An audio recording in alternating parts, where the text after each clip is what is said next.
চারটে অপারেশনের পরও আমি কিন্তু সংসারে সমস্ত কাজবাজ একা হাতেই সামলাই।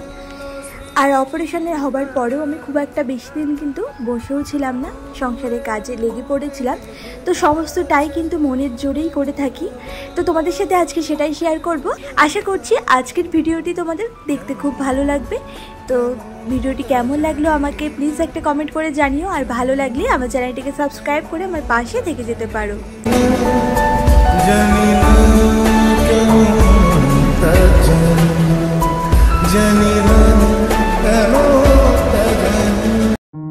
সুপ্রভাত বন্ধুরা, কেমন আছো তোমরা সবাই? আশা করছি সবাই খুব ভালো আছো আর সুস্থ আছো। আমার আরও একটি নতুন ভিডিওতে তোমাদের সকলকে অনেক অনেক ভালোবাসা আর অনেক স্বাগত জানিয়ে আজকের ভিডিওটি শুরু করলাম।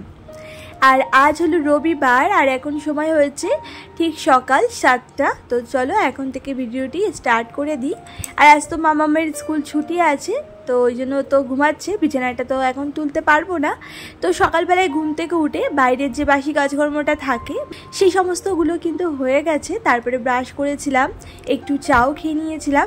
তো সেই সব সেরে দেখো ঘরে গিয়ে একটু ফ্রেশ হয়ে এলাম, মানে মাথাটা ভালো করে আঁচড়ে নিলাম। আর তারপরে তো রান্না করে এসেছি, তো এদিকে এখন ভাতটা বসিয়ে দিচ্ছি।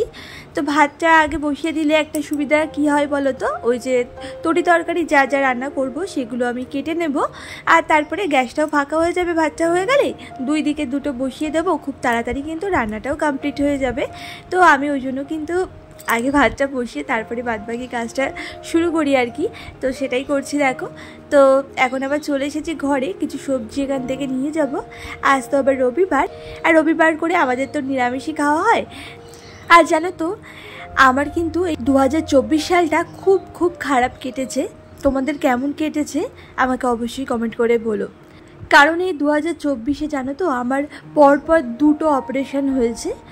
ফেব্রুয়ারি মাসে যে অপারেশনটা হয়েছিল আর সেটা এত বড় একটা অপারেশন হয়েছে যে কি বলবো, মানে আমার সাথে যেটা হয়েছে সেটা খুবই রেয়ার।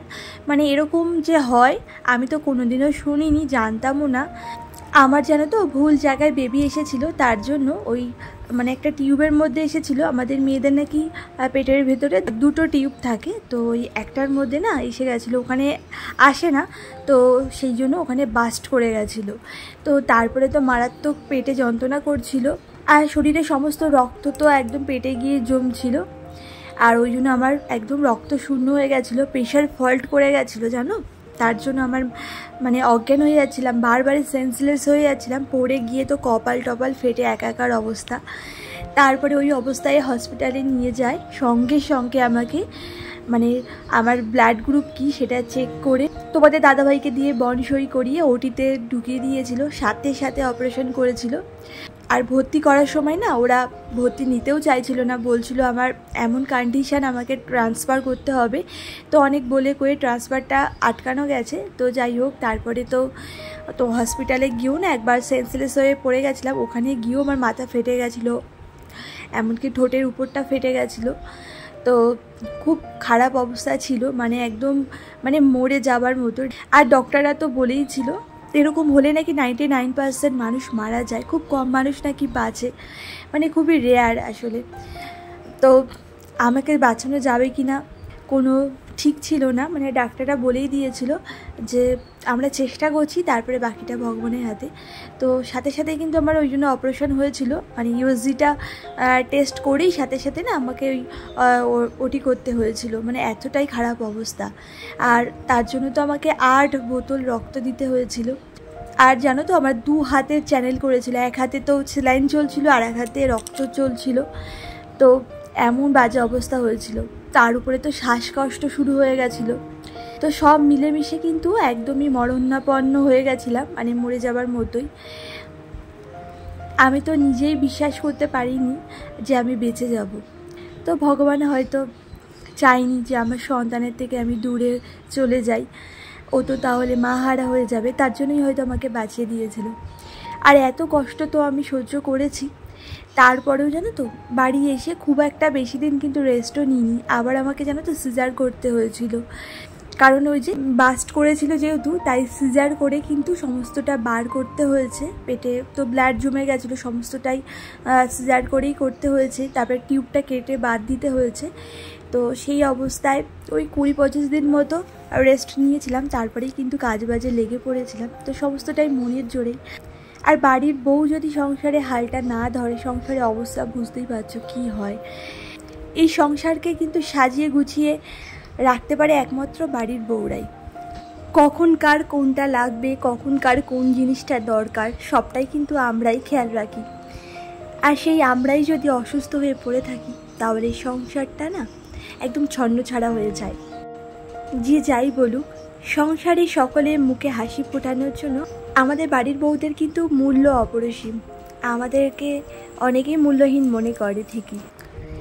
আর আমরা কিন্তু কঠোর পরিশ্রম ও ধৈর্য নিয়েই কিন্তু সংসারে কাজগুলো করে থাকি, তবে গিয়েই একটা সংসার তৈরি হয়, নইলে কিন্তু সেটা কোনো সংসার হয় না। তো যাই হোক, এত কষ্ট তো সহ্য করেছিলাম, তারপরেও 6 মাস যেতে না যেতে আবারও একটা অপারেশন হয়েছিল। আমার কানের ভেতরে জানো তো হাড়ে পছন্দ ধরে গেছিলো, তো সেখানেও না হাড়গুলো কেটে বাদ দিতে হয়েছে। খুবই বাজে অবস্থা হয়েছিল। আর এইটাও জানো তো যে ছোট অপারেশন তাও না, এটাও অনেক বড় অপারেশনই হয়েছিল। এমনকি বায়োপসিও করতে হয়েছিল। আমার মানে কানের ভেতরে এমন পজিশন হয়েছিল না যে এরকম হলে নাকি এটা ক্যান্সারে পরিণত হয়। আর ডাক্তারের ভয় সেটাই ছিল যে আমার ওরকম হয়েছে কিনা, কারণ এটা দীর্ঘদিন ধরে ইনফেকশনটা হতে হতে এরকম পর্যায়ে এসেছিল। তো যাই হোক, সেজন্য তো বায়োপসি করেছিল, তো ভগবানের কৃপায় সেটা আর হয়নি। আর এই কানের অপারেশনটাও জানো তো 4 থেকে 5 ঘন্টা ধরে হয়েছিল। ওটিতে আমাকে এতক্ষণ ধরে রেখে দিয়েছিল। তো যাই হোক, তোমাদের সাথে অনেক বেশি বকবক করে নিলাম। তো এইদিকে দেখো, তোমাদের দাদাভাই মুদি সদাই নিয়ে এসেছিলো গতকালকে, মানে শনিবারে। তো শনিবারে তো সমস্ত জিনিসগুলো মানে গুছিয়ে রেখেছিলাম। আমি যা যা লিখেছিলাম সেই সমস্ত জিনিসগুলো ঠিকঠাক দিয়েছি কি না, তো সমস্তটাই গুছিয়ে রেখেছিলাম। তো সন্ধ্যেবেলায় ভেবেছিলাম কি মুদি সদাইগুলো একদম কন্টেনারগুলোর মধ্যে ভরে রাখবো। তো ওইদিকে মামামের আবার পড়াশোনা ছিল, তো ওকে বললাম তুই পড়, আমি এগুলো গুছিয়ে আসি। তো উনি তো আমাকে ডেকেই যাচ্ছেন। আমি যদিও সামনে না বসে থাকি, ও পড়তেই চায় না। তো ওই জন্যই ওকে পড়াতে না অনেকটা দেরি হয়ে গেছিলো। আর উনি তো মানে লেখা নিয়ে যা বসে থাকে, তো ওই অঙ্ক করতে করতে মানে কত ঘন্টা যে কাটিয়ে দিয়েছে। তো এরকম করে না আমার আর গোছানোই হয়নি, জানো না। অর্ধেক কাজ মানে কমপ্লিট করতে না করতে আমাকে চলে যেতে হয়েছিল, সেজন্য আর করতে পারিনি। তো ভাবলাম কি আজকেই রান্না করতে করতে এই জিনিসগুলোকে গুছিয়ে নিই। আর এই জিনিসগুলো ছড়ানো থাকলে রান্নাঘরটা তো এমনিই ছোট, জায়গা নেই সেরকম, আর দেখতেও সেরকম ভালো লাগবে না। আর সেজন্যই কিন্তু এই জায়গা মতো এখনই রেখে দিচ্ছি। তো এই যা যা এনেছিলাম, তোমরা যারা গতকালকের ভিডিওটা দেখেছো তোমরা তো জানোই কী মুদি সদাই আনিয়েছিলাম। আর আমি না প্রত্যেক মাসে মুদি সদাইটা একটু বুঝে শুনেই লিখি আর কি। আর সংসারের খরচটা যাতে একটু বাঁচাতে পারি, তো সেই চেষ্টাই করি। তো যেই সব জিনিসগুলো অল্প অল্প থাকে সেগুলো কিন্তু লেখাই না, আর লেখালেও কম করে লেখাই, মানে অনেকটা বুঝে শুনেই লিখি। তো গতকালকের ভিডিওটা দেখো, তাহলে তোমরা জানতে পারবে। তো যাই হোক, এদিকে দেখো সমস্ত কন্টেনারগুলোর মধ্যে তো ঢেলে নিয়েছি। আর কিছু কিছু জিনিস ঢালিনি, সেটা একটা বড় কন্টেনার আছে সেটার মধ্যে রেখে দিয়েছি, কারণ সেগুলো ঢালার আর ছোটো কোনো কন্টেনার নেই। আর তাই ওইগুলো যখন এই ছোটো কন্টেনারের জিনিসগুলো শেষ হবে তখন আবার ওখান থেকে মানে প্যাকেট থেকে বার করে নেব। আর গতদিনের একটা ভিডিওতে আমাকে ভ্রমণ সাথে মিতা থেকে দিদিভাই বলেছিলে খুব খুব খুব ভালো লাগলো ফ্রেন্ড, খুব ভালো থেকো। থ্যাংক ইউ গো দিদিভাই, এত সুন্দর আমাকে একটা কমেন্ট করার জন্য। এইভাবেই আমার পাশে থেকো, তোমার কাছে শুধু এইটুকুই অনুরোধ। আর খুব ভালো থেকো তুমিও।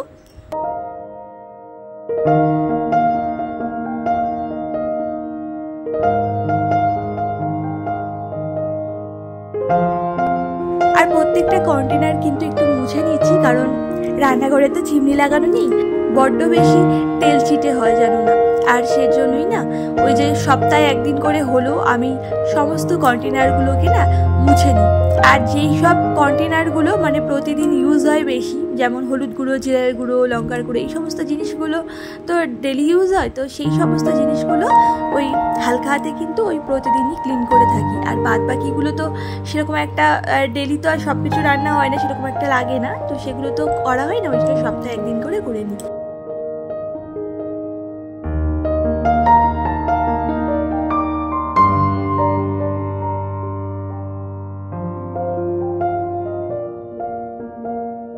তো যাই হোক, এদিকে দেখো তোমাদের দাদাভাই এক ট্রে ডিমও নিয়ে এসেছে। আর আমি এই ডিমগুলো কিন্তু ফ্রিজের মধ্যেই রাখি।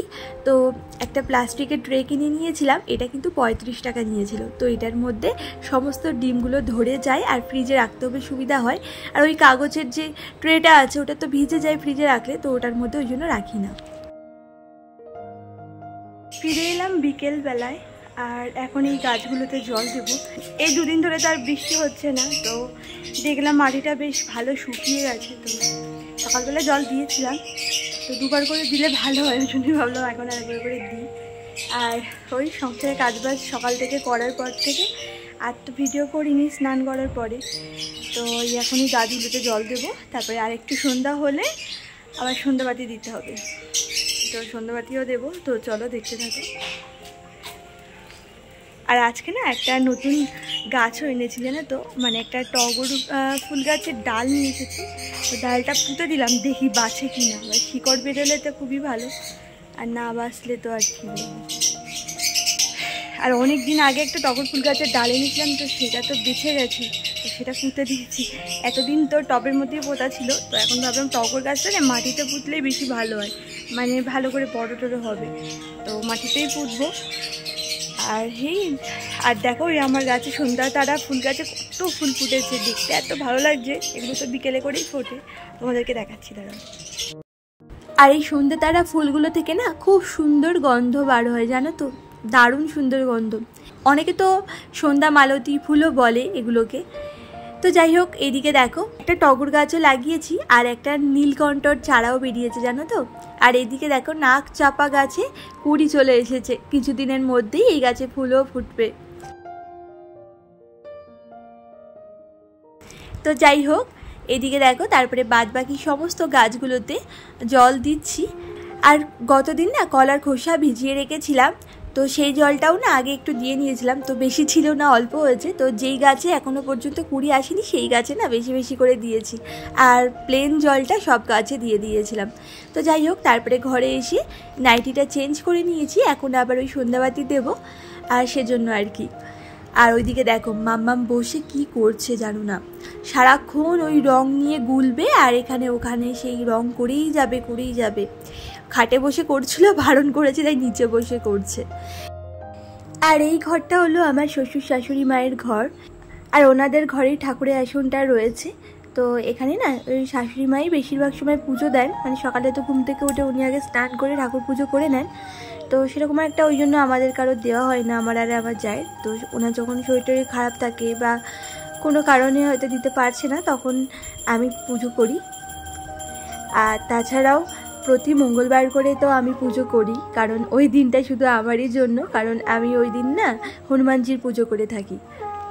আর আজকেও শাশুড়ি মা যেহেতু বাড়ি নেই, আর তাই জন্যই আমি সন্ধ্যাবাতি দিচ্ছি আর কি, আর নইলে উনিই দিয়ে দিতেন। তো যাই হোক, ওইদিকে ঘরে সন্ধ্যাবাতি দিয়ে তারপরে তুলসী মন্দিরে একটু ধূপ দেখালাম। আর এরপরে দেখো আমাদের এই ছোট্টখাট্ট একটা মন্দির আছে, মা মনসার মন্দির, মানে অষ্টনাগের পুজো হয়। তো সেখানে একটু ধূপ ধুনা দেখিয়ে তারপরে দেখো চলে এসেছি ঘরে। তো এই চাটা খেয়ে এখন আবার এই যে একটু স্কিন কেয়ার করে নিচ্ছি। এই ডাবর গোলাপ জলটা না স্কিনের জন্য খুব ভালো। প্রতিদিন যদি তুলোয় ভিজিয়ে মুখটা ভালো করে ক্লিন করে নেওয়া যায়, সকালবেলায় দেখবে মুখটা অনেক বেশি গ্লো করে। আর গত দিনের ভিডিওতে মা ছেলের স্বপ্ন থেকে, জেপি ব্লগ বিবেশ থেকে, এসএস ফ্যামিলি থেকে, আর নীলিমা রায় থেকে আমাকে অনেক দিদিভাইরা মিষ্টি মিষ্টি কমেন্ট করেছিলে, তার জন্য তোমাদেরকে অনেক অনেক ধন্যবাদ জানাই। তো চলো বন্ধুরা, আজকের ভিডিওটা এই পর্যন্তই। সবাই ভালো থেকো, সুস্থ থেকো।